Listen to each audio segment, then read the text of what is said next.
Hi everyone, I'm Julia from Krannich Solar. Thanks for joining our webinar today with SolarEdge. Before we get started, I'm just going to be giving a quick presentation about Krannich. Krannich Solar is headquartered in Germany and was founded by Kurt Krannich. Since being founded, Krannich has expanded into 23 different countries with the capability to ship to over 100 countries. Krannich Solar has been a strong partner to PV installers since 1995 and offers everything that is required to begin and finish your solar installation. Our international purchasing power helped us build strong relationships with your favorite manufacturers, such as SolarEdge, to secure the best pricing and availability. With a growing market share, Krannich Solar is a privately owned and self-financed company that ranks among the leading solar wholesalers worldwide. Our experience in delivering solar products worldwide for the last 26 years has made us experts in our field. In 2005, Krannich expanded into the US with our US headquarters in New Jersey. We also have another main branch in California with additional warehouses across the nation, including our warehouses in the Midwest and Northern California. We recently opened a branch in Florida and are expanding into Texas. We are growing every day, so keep an eye out for where we might be next. Our US team consists of over 60 employees that service the Americas and strive to offer you the best service and options to our partners.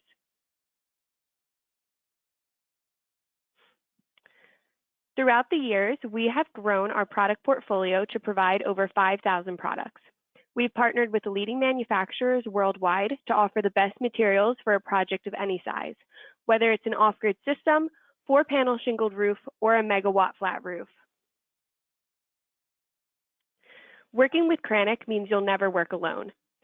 With our streamlined ordering process, each customer at Krannich receives a dedicated sales rep to walk them through each step of their ordering process, from project design to on-site delivery.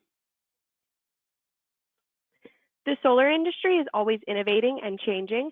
At Krannich, we do our best to make sure you know about the latest products and technologies available. We team up with leading industry leaders and seasoned professionals to train you firsthand on everything you need to know, and will always be for free. This concludes my portion of the webinar. Here's our contact information if you would like to reach out for a quote, or if you have any questions regarding the products or services we offer.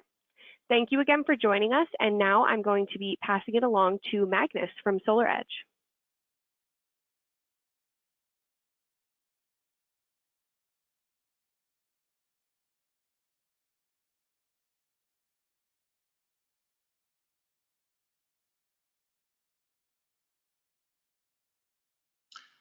Thanks, Julia. So I represent our residential product line here in North America, and I'd like to go through a little bit of material that we have prepared. Go.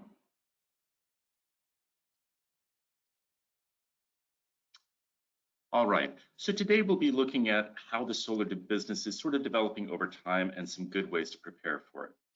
We'd like to start with some background on a few macro trends to set the stage. Thanks very much, Julia. We're just having some technical problems. We'll be on in just a moment. Apologize.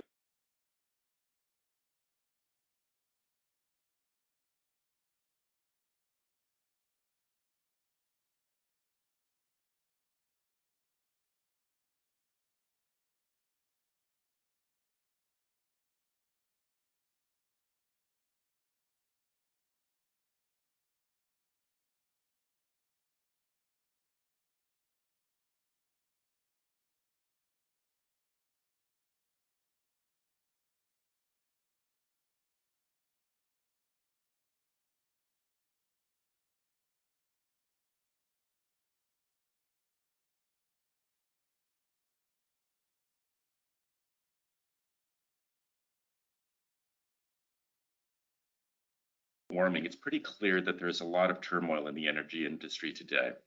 We're definitely seeing electric prices go up, but fossil fuels are at record highs, driven by a variety of factors, especially just now the war in Ukraine. The smart move is clearly towards electrification, but especially a move towards electricity that is not dependent on increasingly unreliable sources. In addition to the turmoil in energy, We really need to be aware that we're well past the early adopter phase of EVs, and we're progressively witnessing the major manufacturers launch mainstream vehicles from Ford, GM, Volkswagen, Kia, etc. The expectation at this point is that sometime next year we'll hit about 3 million EVs on the road in the US, but we should expect to see that grow to 25 million by the beginning of the next decade. It should be pointed out that most of those vehicles are going to be charged at home. If you own an EV, you likely will prefer the convenience of plugging in at home and charging overnight compared to fast charging, unless you happen to be on a long trip. In addition, there's a strong push from Ford, GM, and others to sell the use of the vehicle as a backup energy source. In essence, EVs are going to be more interactive with the home. When you combine these factors together, you'll see that the total energy consumed is going to be going up, and the amount of power consumed at any given moment is potentially increasing, although we do have the mild advantage that most EV charging can be programmed for deep night. Undeniably though, consumption is increasing, and there is an increased uncertainty in supply.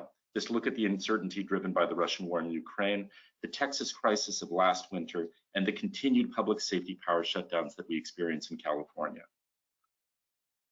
The good news for those of us in the PV industry is that we are well positioned to help solve three core problems: increased consumption, increased uncertainty, and higher energy pricing, with a combination of PV, batteries, EV chargers, and smart energy devices that are at our disposal.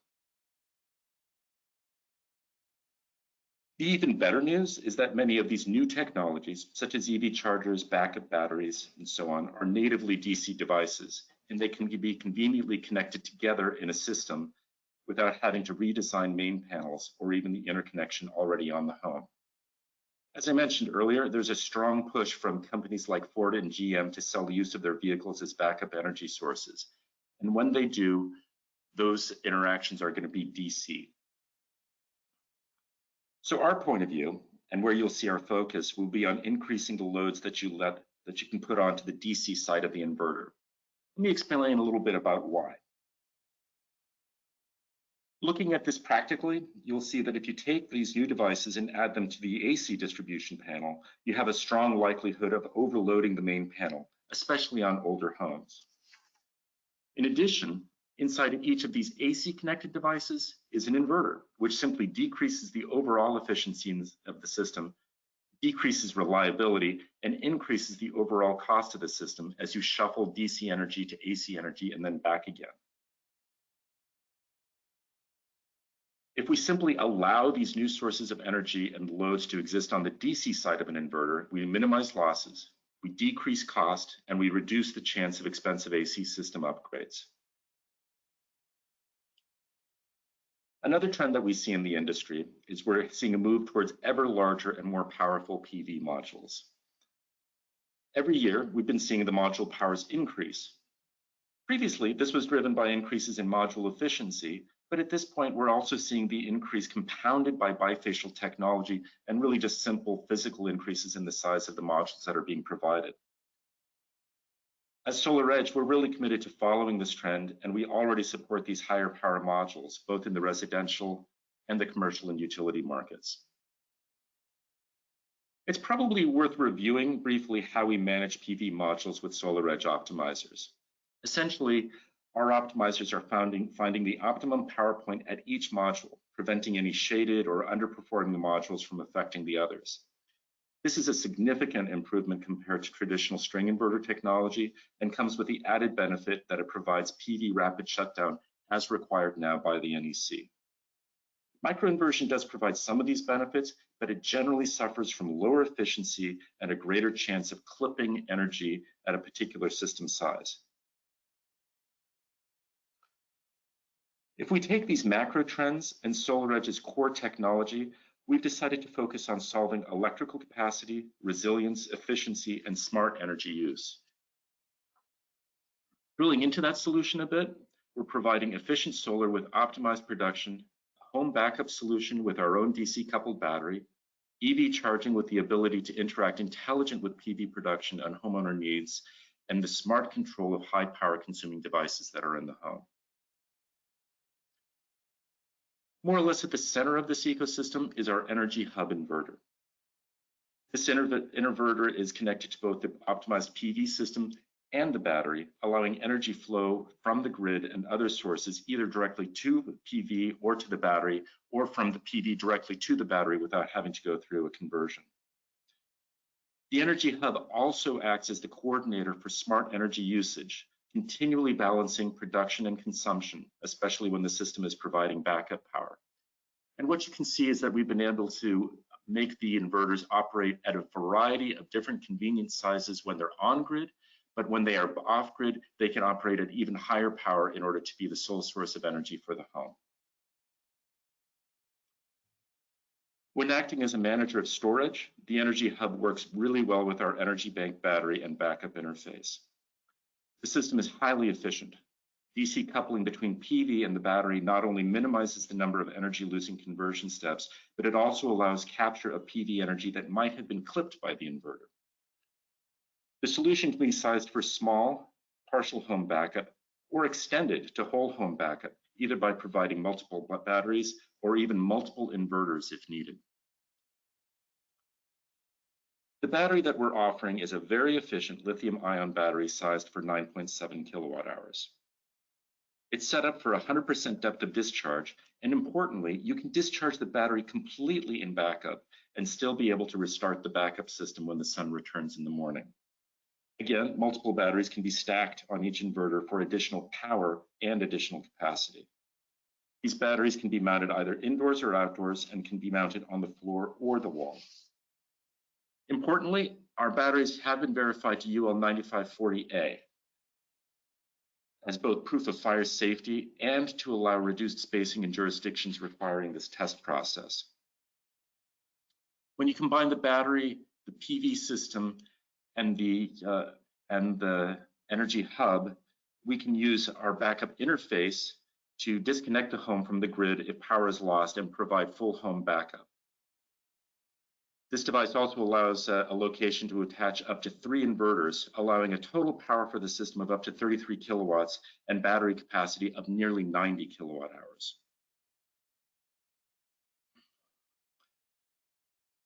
To manage energy consumption, either during backup or when you're on grid, we're releasing a line of smart energy devices.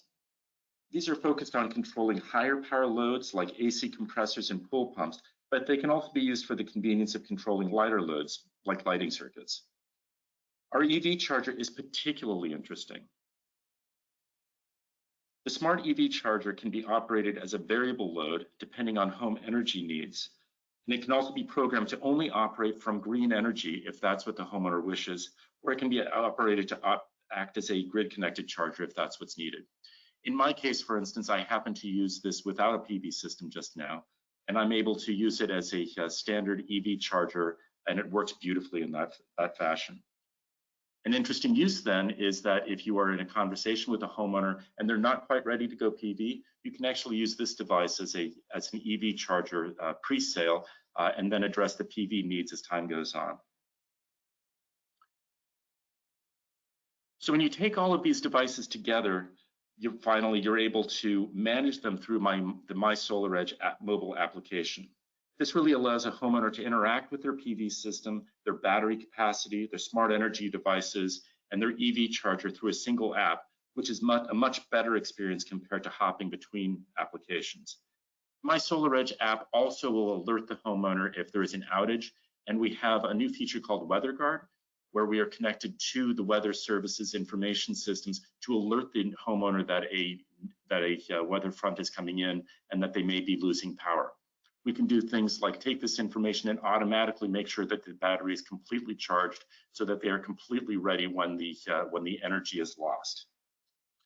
The end result of all of this is that the homeowner can get larger systems to meet their needs due to the advantages of DC coupling.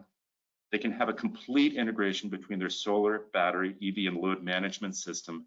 And to the extent possible, even if they lose the grid, they can lead their lives in a completely normal way without having to obsess about it overly. As an installer, this allows you to provide a larger system with straightforward integration of batteries and high-value accessories, providing more and higher revenue installations. I appreciate the chance to talk about this, and we'd be happy to take any questions.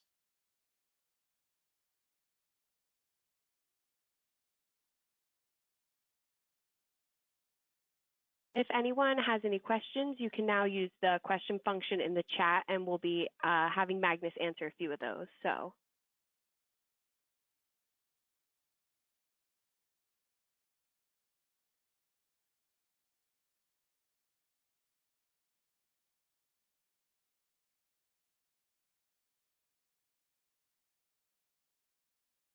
I see I have a couple questions here for Magnus. So the first one coming in is just for clarification. Must we have backup interface to have backup?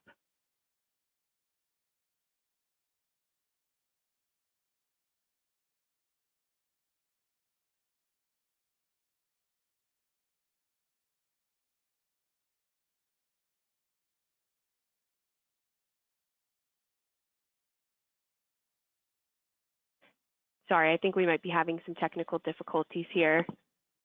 Sorry about that, everyone. My apologies. I'm here. Can you hear me, Jill? Yes, we can hear you now. Great, great. Thank you very much. Sorry about that.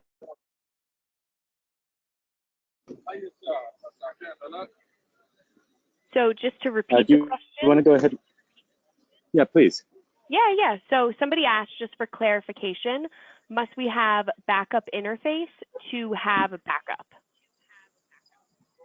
Yeah, the quick answer is yes. The backup interface is used to disconnect the home from the grid if the grid goes out. So that is necessary. Essentially, it acts as a microinverter interface device or a transfer switch, and you do have to have it in place in order to make that happen. Great. So then our next question we got here is, can support help me if I have AC installation questions? Yeah, so our support team can provide some amount of information on how to do this. And also, very importantly, we have a large number of online video to help do training on how to do those AC interconnects. So please do look at our online video library. And yeah, you can call our support team and they will help you to the best of their abilities. Awesome. So next, can I install another appliance into the 240 plug for the EV? The quick answer is you should not do that. It is actually designed specifically for that, and we are the inverter is rated to be to use that connection as an EV. Will it technically work? Yes, but the listing is for an EV charger only. So please only use it for that. Awesome. Then we got, what if we're installing on a site with a 400A service? Generally, if you're installing with a 400 amp service, what you'll find is that that's usually broken down into 200 amp sub panels.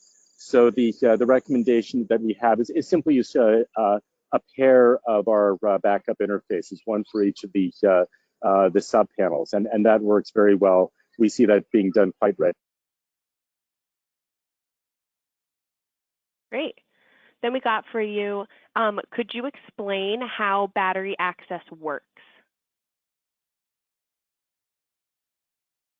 I'm going to have to guess a little bit at what the question means, actually. So when you say battery access, the way that I'll talk about it is the way that our battery is connected.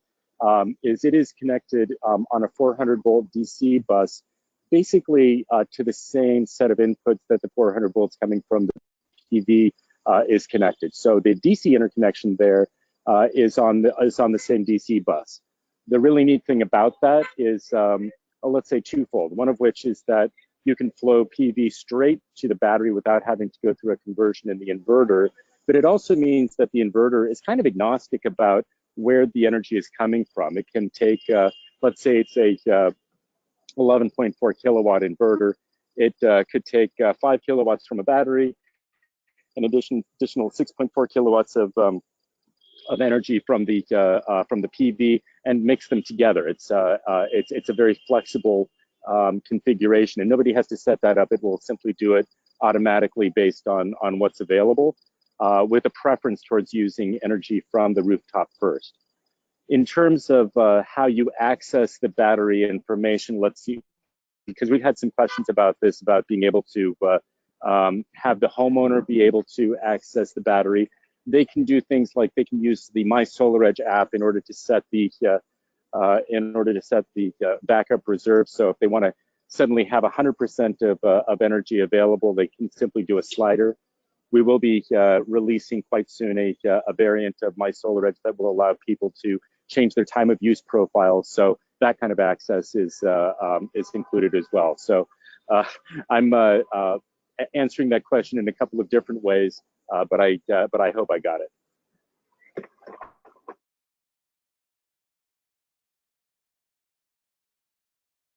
So we're getting asked, the SolarEdge has an app that monitors the solar array. And somebody is asking, I have a 4.7 kilowatt 11 panel rooftop system, and they'd like to monitor the array, but was told that the app has a cost. Is that true? No, our monitoring application is absolutely free. So anyone who is a certified installer with SolarEdge has access to our installer tools, and those installer tools right now is setup primarily, as well as our monitoring platform. And homeowners, by virtue of having ownership of the system, have free access to My SolarEdge, which is the homeowner app that gives them access to see everything that's going on and make adjustments, as I said, to the backup reserve and to control their smart energy devices. Great. So next, is there any fire hazard from using these batteries? So the way that I would answer that is that we are tested according to UL 9540A. And the way that UL 9540A works is essentially you force a component inside the battery to burn. Essentially, we're forcing a fire to happen inside of here and making sure that it does not propagate. This has been very thoroughly tested by third-party labs, verified by third-party engineers, and we have been certified according to that to be safe to install, batteries within 6 inches of each other without risk. As far as the safety goes, we are absolutely confident in the capabilities of the battery. And this is a test and certification that is not available for all batteries in the market. So I really would encourage anyone who's kind of comparing around on different batteries that are out there to make sure that they have been tested to the strictest standards, which are UL 9540A, and to ensure what those the results of those testings indicate. Great. And how many batteries per inverter? Somebody said that they thought the limit was 2, so a total of 59 kilowatts per hour of storage. We allow as many as 3 of our energy bank batteries to be installed on a single inverter. So that means that you essentially have just shy of 30 kilowatt hours per inverter. We allow installation of 3 inverters per backup interface, as you saw. So that essentially means that you can get just shy of 90 kilowatt hours on a single system when you connect it on a single backup interface. We do interface with the LG Energy Systems batteries, the Resu 10H Prime and the Resu 16H Prime. The limitation on those is that we can only install 2 of the LGES batteries. So, the 16, you can put 32 kilowatt hours on an inverter, and with the 10, it's just shy of 10 kilowatt hours. So you can get a little bit more with the 16H than with the 10H, but you can install 3 of our batteries onto an inverter. Awesome. And are the majority of these products made globally?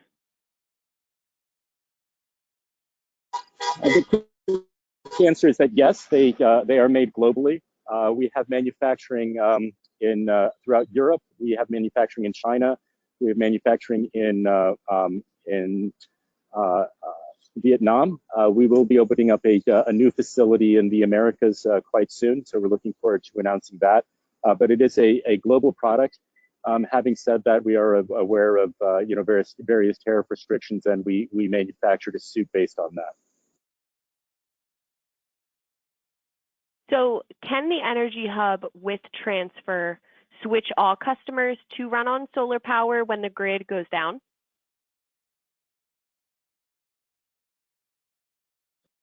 So the question is whether people can work with just solar power when they're off grid.